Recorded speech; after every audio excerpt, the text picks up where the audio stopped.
Kumacha nakoze video wano nembagamba nti nabuli kati Mpuuga tannakikiriza nti yagobwa mu kibiina kya National Unity Platform. At first bali bamususpending as the deputy president in charge of Central Buganda. Basoka ne bamujja ku bwalupu ne bamuwa commissioner. Bwe bamanya nti yabba milioni 5 ne bamujjako n'ekifo ky'oba commissioner as NUP era n'asigalayo nga commissioner owa NRM. Now ne bamususpendinga ku kifo ky'owa deputy president. Yali ayina essuubi ng'alowooza nti agenda kusigala nga deputy president. Bassemu ne bannyabo bamukyusiza ne bateekawo Muwanga Kivumbi. Ne mbagamba nti Mpuuga akola buli kisoboka okubanga asigala mu kibiina. Nawo njagala owulizika clip kaneeno. Bino byabadde bigambo bya musajja we gwakubiri we Michael Mabike. Bali ready okusuwinga NUP Mpuuga addemu okubeera vice president wa NUP mu Buganda. Wuliriza akantu kaneeno tukomewo. So we need, by the way, it's a very simple thing. Like a Bawaya one, Kadiawani, that's a very simple letter, which has not been responded to. We need, because this is now a public, NUP is a public institution. And all these constitutional public documents, twagala NUP, abantu bangi bajja bagisaba eveyebuli eggwanga ebalaga nti this is the version of the constitution. Twasinzidde mu Yakibalama, twasinzigizidde mu Pigeon Hall ya Rubongoya, oba twasinzidde mu amendment ya Segona. Goli close ko Honorable Mathias Mpuuga. That is number one. Ye bamugambye nti bamukyusiza. I don't even need to go there. Nga bayita mu ki? No, of course bikolebwa waweru wa mateeka. So was this illegal? Akati mu constitutional NUP emanyiddwa. Enkyukakyuka zino za Vice President wa NUP yalina amaanyi mu party. Kino some. Abasajja babagoba nena buli kati bakubagana emimiro. They want so bad to come back to the National Unity Platform. I'm told bagezezzaako kuba obusimu, bagezezzaako okwetonda, naye bwe bakubirwa mbu bino mpulira biwulire, bagezezzaako okubira abakulu amasimu baneka tukomewo. Naye abakulu bagamba we still stand on our word. Mpuuga omugoba mu NUP bamuwa option 3. Zaayo sente wetondere bannayuganda lekulira ekifo ky'obwa commissioner. Era Kyagulanyi yayimirira ku mukutu ogwa Simba program yaliko ne omukulu baali Peter Kibazo. N'agamba nti ne waaba papa anything yagamba we can do anything, but of course what we cannot do is to compromise our values and norms of the party. Ekiregeeza nti ne waaba Ssaabasajja Kabaka, ne waaba papa, ne waaba Yesu, Mathias Mpuuga tasobola kudda mu NUP n'ebitiibwa bye unless ng'akoze ebintu ebisatu. Wetondere bannayuganda, zaayo sente, lekulira ekifo ky'obwa commissioner. Ekintu Mpuuga yekyalaba tasobola kikola era ne bagamba it is okay oba oganye, let's part ways. But these gentlemen are trying so hard okuteekawo embeera. But sebo ne bannyabo, these fellas have now resorted to taking NUP to courts of law. Nga bagamba mbu NUP mu constitution yaabwe tewali kawairo kagoba Mathias Mpuuga. Bwe tugenze mu mateeka bwe batyo bagamba.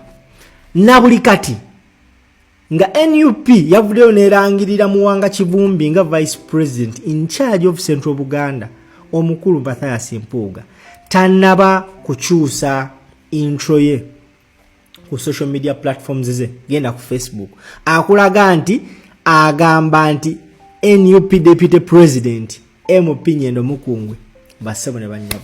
Ekimu kubiraga nti mbutuufu okugoba NUP gwali musumaali gwa amaanyi. Right now batandise okwekangabiriza. Batandise okwekangabiriza bagamba mbutuufu akasajja katugoba tukoze ekyawo tuzaako ki naye nga wallahi ya Mungu mane ane ya mie. basebo ne banyamu njagala otegeeza mukulu Mathias Mpuuga nti newe ogenda mu kkooti newe osinga omusango newe otwale because nze nkugamba bino ebigamu mwena abandaba. These people are so stupid and dumb. They are even capable of going to court okulopa NUP. And of course they are working, we all know right now, by Gobakolera. They can use all the authority they have, all the guns they have, and they end up ngabatu techibina cha NUP. Chisoboka. But of course baina chebera bidde. Nti NUP terimba nabyabufuzi. Bela bidde NUP yava mu kisinde ekimanyikibwa nga people power. Njagala nkolege bana abantu ngiri bazanyamu ebyobufuzi. Wotunula mu bibiina by'obufuzi ebya registeringibwa ekibiina ekitongole ky'ebyokulonda Electoral Commission. Mulimu ekibiina ekimanyikibwa nga people power. So these people agala betolole NUP ne people power bajitamya abantu bajivemu, they get frustrated, then mzee ayongera ofuga. Nebera bidanti abantu bo bali willing nti Bobi Wine ne wajira ku kabonero k'enkoko bagenda jiri nyenkoko bajiwagire. Nebera bidanti Bobi Wine ne wajanga taina kabonero.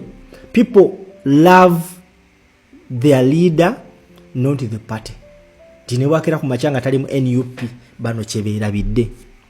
That was that gentleman yabadde ku mukutu ogwa NBS just a few hours ago, program bajita Ego bwatu we yayogedde. Njagala kati owulize ka clip kona wali just nkusale ngutemedde ka clip katono kati njagala owulize clip yonna naye gwe nga tona bajiwuliza tulaba right now. Njagala kutegeeza nti Emirates Cafeteria Restaurant empya basemo ne banyabo esangibwa Kitebi along Kitebi Bunamwaya Road gwe abadde takimanyi tuukawo bayina emmere ennungi local foods bakola delivery bakola outside catering ate bakola 24 hours a day. Ennaku z'omwezi nga 26 tugenda beera ku Kaz Lounge Mubende.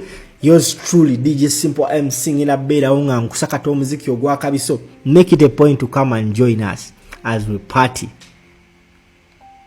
Abantu be Mubende Christmas ye Mubende eri ennaku z'omwezi nga 26 omwezi guno ogwa January. DJ Simple MC agenda beera Kaz Lounge muganda affe Chaka Bonte yatese ate mumanyi owo mugobande so temusubwa kati katuwulirize akantu kaneno naye njagala gwe akawuliriza womalako video eno ondekere comment mu commentary section. What do you think about this issue? Ngezezako kule yingira down katuwulirize tukomewo tovao. Procedure. Akati nupo na constitution. 3 versions of the constitution. Erina ya Kibalama. Kibalama nga abawe kibiina. Erina pigeonhole ya Rubongoya. Rubongoya bwatunulya constitution ya Kibalama nalabanga yali temfe balinga nawandika yeyiye nagismagolinga onto the file. Kati bana said gonna constitution amendment. Kakati bino byonna ebyogoba Mpuuga ebyogobani babikoledde mu version ya constitution ki butudda ku Mwami Muwanga naye he's a very seasoned politician. Mubuuze mulete wano mubuuze buwaayiro ki era constitution ki mubamu appointing. You cannot give a nation what you don't have. Tosobola gamba Nek jabaga nti yasazewa. No, but in which version of the constitution? Kubanga president nyini yagamba tetuna constitution kubanga Mpuuga yatuwa wabira. So we need, by the way, it is a very simple thing. Like a baruwa ya wandi kaja wandika, it is a very simple letter which has not been responded to. We need, because this is now a public, NUP is a public institution. And all these constitutions are public documents. Twagala NUP. Abantu bangi bajja bagisaba eveye buli eggwanga ebalage nti this is the version of the constitution. Twasinzidde mu ya Kibalama, twasinzigizidde mu pigeonhole ya Rubongoya, oba twasinzidde mu amendment ya Sseggona. Goli close ko Honorable Mathias Mpuuga. That is number one. Ye bamugambye nti bamukyusiza. I don't even need to go there. Nga bayita mu ki? Byonna of course bikolebwa wawerwa. So was this illegal? Akati mu constitution NUP emanyiddwa. Enkyukakyuka zino zaako. Vice President wa NUP ya alina amaanyi mu party. Genda osome. You are a lawyer, I'm a lawyer, I don't know who else. You are a lawyer, I hope. Mukonsona ya NUP, which was handed over by Chibalama, the vice president of the party. Chari no buyiza bwonna bwekibina. Kyebikati ne president w'ekibiina talina buyiza mu constitution. Actually n'ekifo kyakyaggulanye tekiriiwo in the right constitution. N'olwekyo muganda wange.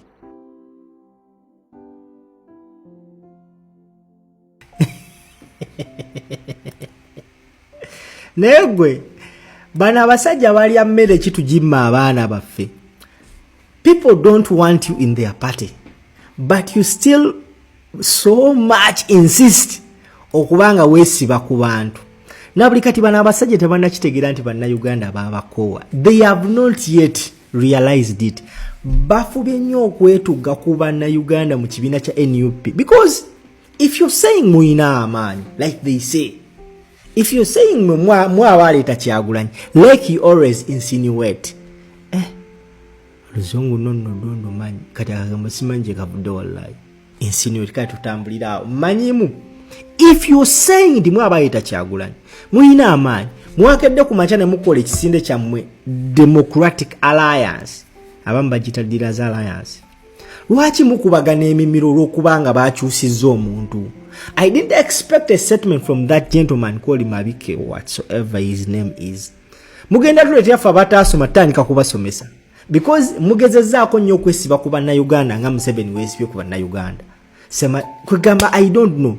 This gentleman says musemateeka wa NUP omukadde wa Kibalama vice president yalina amaanyi. NUP ya realizing nti semateeka omukadde akontana n'ebiruubiriro by'ekibiina, because baagala ekibiina okitwala mu maaso n'ofuga eggwanga, ne basalawo ne bakola amendments, era ne bakwatagana ne bannamateeka ba NUP bakulirwa Sseggona ne bakyusa.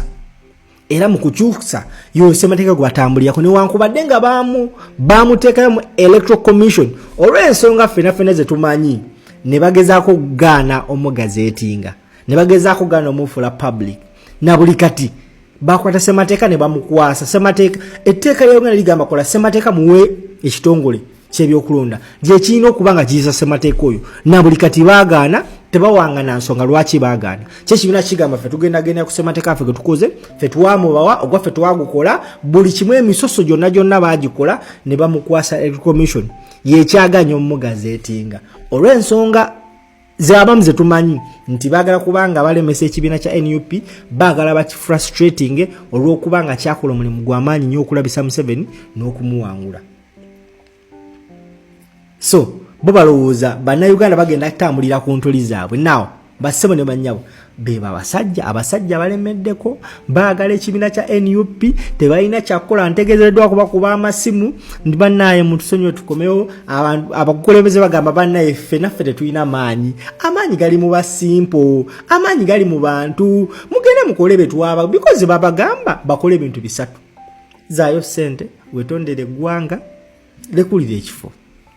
Angazi Ibra Gadgets, authentic gadgets, ladies and gentlemen. Bakabaka mukutunda gadgets zonna ze weetaaga. Abamwebuza lwaki kifaananyi kyange kiri clear, crystal clear, and my audio is perfect. It's because nkozesa gadgets okubamba Ibra Gadgets. Balina computer, laptops, amasimu, iPad, simanya earpad, eardrum, bamopad, whatever you customer nyati, it's a gadget eziri sophisticated. Negwe manyi oluzungu. Osobola bafuna ku simu yaabwe 0752 037 933, oba genda ku mitimbagano gyabwe ku Instagram baliyo nga Ibra Gadgets, ku Facebook Ibra Gadgets, ku TikTok Ibra Gadgets, buli wamu Ibra Gadgets. Tukwatagane later on. Mukama Katonda abankumirata bannaye mbaagala nnyo, mwebali nnyo kuba ate nga mulaba, sharing ate following. Leka comment mu comment section. Njagala nnyo comments zammwe because zituyamba okulungamya. Leave a comment in the comment section. Tukwatagane. Bye bye.